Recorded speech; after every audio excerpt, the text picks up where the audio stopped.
Alright, so the Detroit Lions announced some more roster moves over the weekend when it comes to free agency, as they have signed veteran tight end Kenny Yeboah.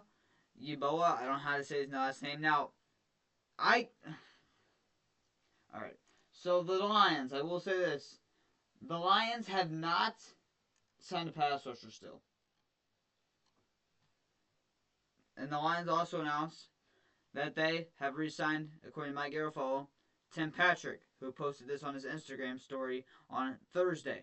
It's a one-year deal worth up to $4 million for Tim Patrick, who says. He posted this Thursday, I only want to work with the Lions. So we pretty much knew he was going to be back once he posted this.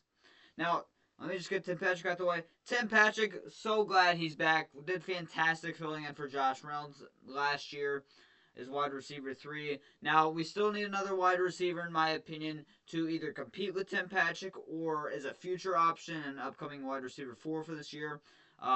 We're going to lose Allen Robinson to either free agency or retirement. He is still currently a free agent, but he's probably going to retire. I'd love to see Allen Robinson come back again. He's one of my favorite wide receivers of all time. I'd like to see Allen Robinson come back, but I highly doubt he comes back. So we do need a wide receiver forward. That's through the draft. Still free agency. There's still a lot of good free agent wide receivers out there that we can go get to compete with Patrick or be wide receiver 4. Like Josh Reynolds, DJ Chark, Amari Cooper. So there's still some guys out there. So I'm glad Tim Patrick's back. Made a lot of sense. It's worth up to $4 million. It does not sound like that's the base, so I'm assuming the base is probably around $3 million. So it's a great deal for Tim Patrick. Great deal.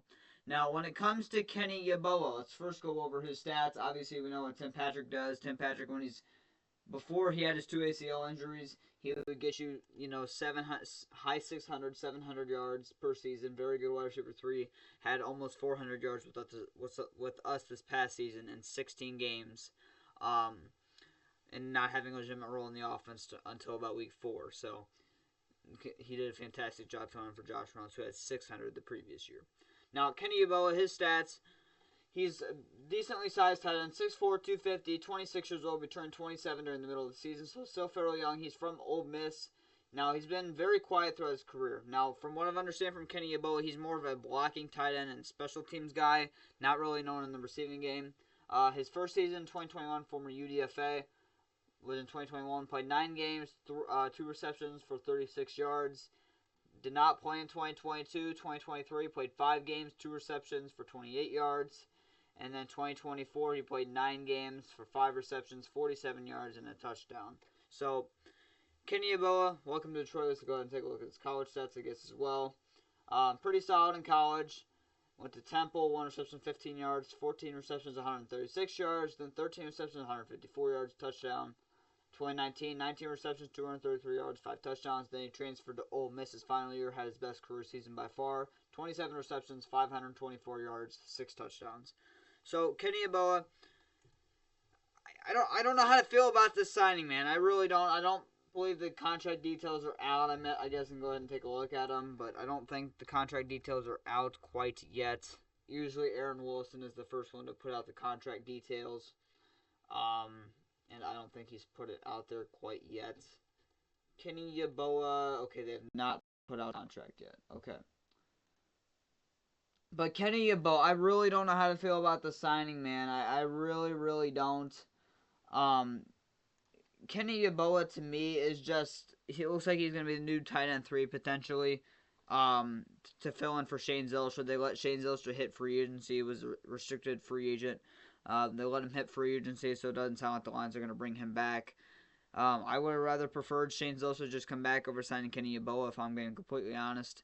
This is now 2 players signed from the New York Jets since Aaron Glenn has gone there, and DJ Reed and Kenny Yeboah.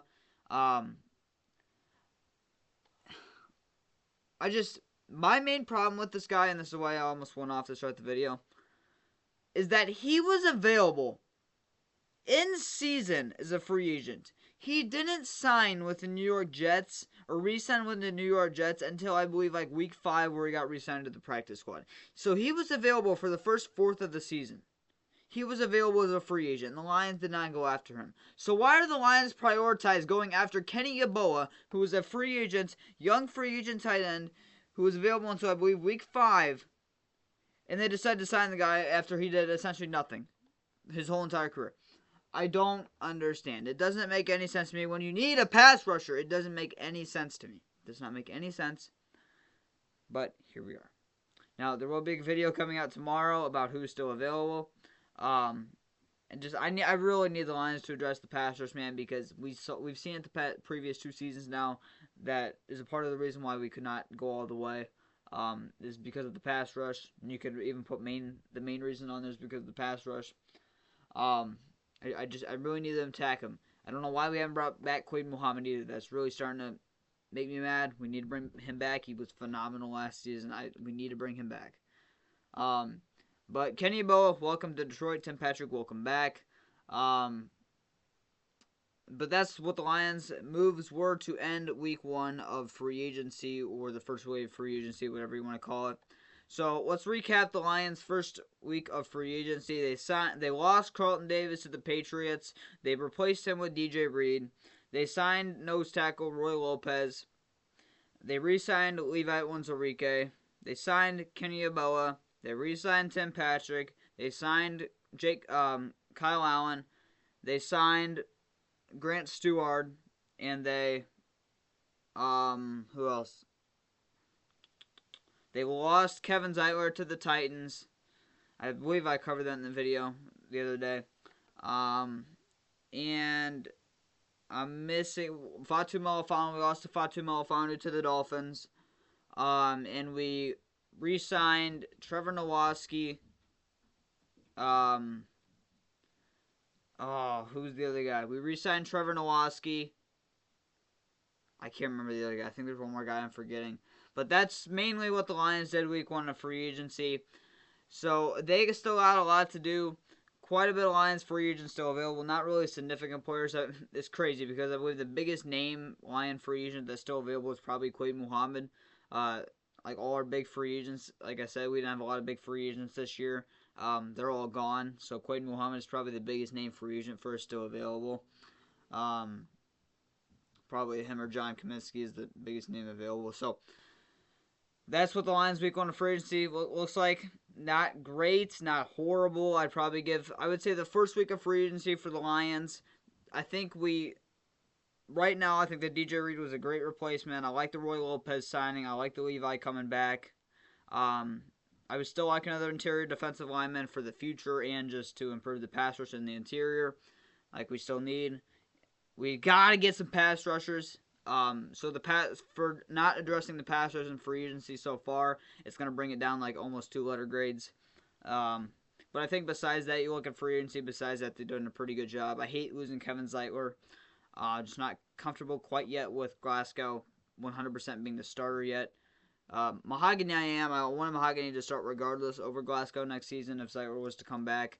But we definitely need to either draft a guard or sign somebody. There's not a lot of guards available. Will Hernandez is still available. Actually, while I'm thinking about it, Roy Lopez, after he got his deal done, met with Brad Holmes and all them, and all the front office, he posted this on Insta, and according to DLFP tweets, Roy Lopez posted this at Will Hernandez Twitter or Instagram account.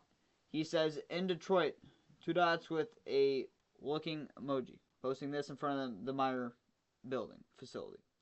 And he mentioned Will Hernandez in the tweet. So, could Will Hernandez be on his way to Detroit? Now, keep in mind, Brad Holmes did say in his end-of-season press conference that they were looking at a guy to sign from Arizona, or looking at a guy that was an upcoming free agent from Arizona, which I thought originally it was going to be Roy Lopez when we signed him. I mentioned before we did sign Roy Lopez, it could have been a guy like Will Hernandez or somebody like that. Will Hernandez is still available, so it could be Will Hernandez. I highly doubt it.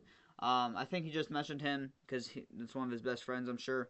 But if we sign Will Hernandez, I really like that move. He's probably very slightly better than Graham Glasgow throughout his career. He's slightly younger as well by about a year. So I wouldn't be mad if we got Will Hernandez. Probably won't cost much more than about $4 or $5 million. So if we sign Will Hernandez, then I'm completely fine with losing Kevin Zeitler, if I'm being honest. I just want competition to compete with Glasgow. So that is the Lions Week 1 of free agency recap and the most recent moves they made. So leave your thoughts in the comments down below. We got about another week of free agency before everything starts calming down, and then draft stuff, draft rumors, draft trades, and all that start coming up. And then the draft will be here sooner rather than later, and then we'll have draft profiles coming out. So, one Pride Go Lions. That's the recap of week 1 of free agency.